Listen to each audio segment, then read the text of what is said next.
রাসূল মুখে বইলাছে কথা রাসূল মুখে বলেছে নারীর স্বামী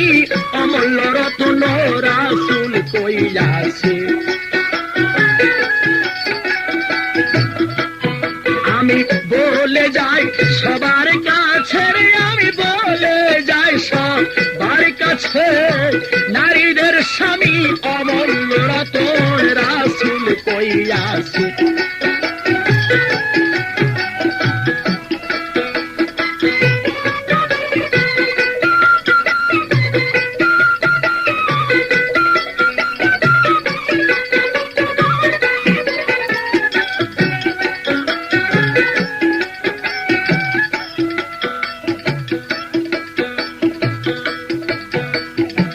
দিবসে কি হয়েছে শোনেন সকলায় রাসূল বলছে শোনো আমার আলী